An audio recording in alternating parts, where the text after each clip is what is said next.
My name is Adrian Nanchev, and this channel is all about championing hemp's use and bringing it into the mainstream conscience. So click on the subscribe button below and press the bell notification to join the movement. Now there are 4 reasons why hemp might not be used today. Hemp is, in the States certainly, it's illegal to grow it. Not everywhere. I mean, here in the UK you need a licence and then a few of the tests and all the rest you can grow it. But hemp you can't grow it in the States. Why is that? Because, as we know, in 1937 it was originally outlawed. 1937 marijuana tax, and then again 1970, as well as some revision in 1946. So there are 4 reasons why, arguably, contributed to the 1937 Tax Act. 1. The potential racist policies of America in 1920s and 30s. Not here to guilt, but this is looking at the subjective evidence. Now, Anslinger and his predecessors, or certainly the DEA, but that wasn't formed until like 1930, wanted to keep prohibition alive, so they needed fear in the public. They needed fear, so they needed enemies to persecute something or someone. So they persecuted the jazz musicians, black people in Louisiana, as well as the Mexicans. One thing they used, or how to inspire fear in them, is they were inspired to act criminally and rape and pillage and all the rest through drugs, marijuana. So if you can inspire fear via racism, playing on people's fear and fear of the unknown, you can pass a law that can outlaw hemp.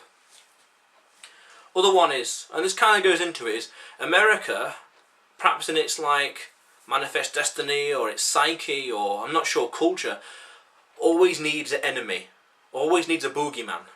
Ever since the Revolutionary War, until today, there's been like a handful of years where America has not been at war.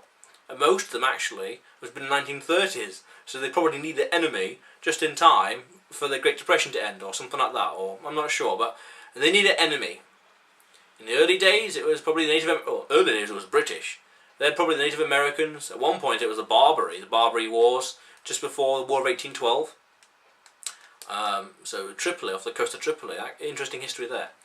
But America always needed an enemy. The Civil War, World War I, World War II, Germans, after that Soviets and Russians. And what is it today? It's Islam. So back then, in a time of economic strife but general peace, they need an enemy. They need an enemy to challenge the laws and a good cause and something to push for, which probably would have been drugs. It was certainly prohibition, alcohol, but that failed. The people wanted their alcohol. And so what do you do after that? Okay, let's go for cannabis and marijuana. They're like the precursor to the war on drugs. Maybe. Other one is that big companies were trying to stomp out their competition.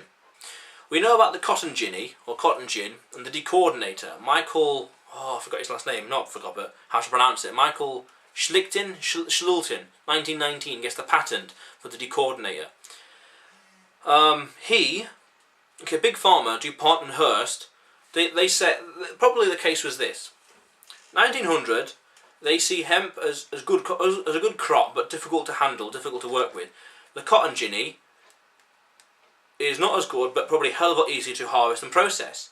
So the harvesting process increases with the cotton ginny. So the cotton gets to the industrialized, 20th century industrialization before hemp comes along. So the cotton ginny has a competitive advantage. That goes on for 19 or so years while the decoordinator comes to the States. Michael Schlichten, I can't how you pronounce his name. But by then it's too late, or it's either too late or too little, where DuPont and all the rest is saying it's too expensive to adopt hemp and install the decorticators, so for the competitive advantage. So they think either we can go here using hemp, it's expensive, or we can just get rid of hemp and have the status quo as it is. Because there was some talk that before hemp was outlawed, people always used hemp for paper, and to have paper made of tree was like weird. It's like weird, like having an escalator to the moon. That kind of weird today. So they must have thought it's easier just to get rid of hemp and not bother with refitting all their factories and changing all the machinery and all the rest. It's just easier just to get rid of it. So they probably colluded with government, probably via the fear, because we know that Harry Anslinger couldn't get the 48 other states on board with stomping down on marijuana. Only 9 states, and Louisiana. What's that one? Not New Orleans. Yeah. New Orleans. That state. I forgot what state that is. That area where Hurricane Katrina was. That place.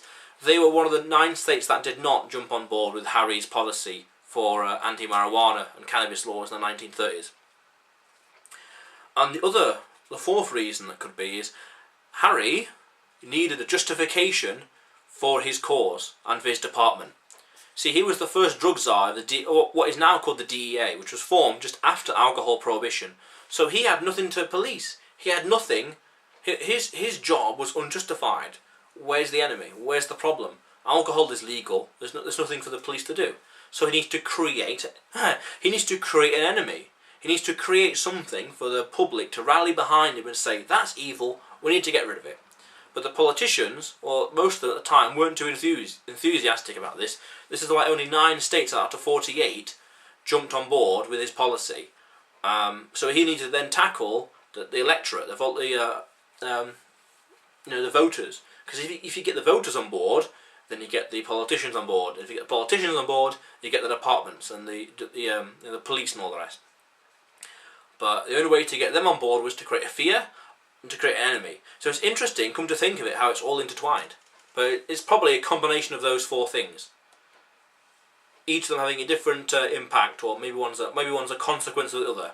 But those are the 4 main reasons why hemp is not really used today. So the question of today is, can you think of any other reason why hemp would have been outlawed? Or any other reason apart from these? Or can you think of anything else? I can't, because all the things that I know of and think about I just told you. So that's my answer. But what about you?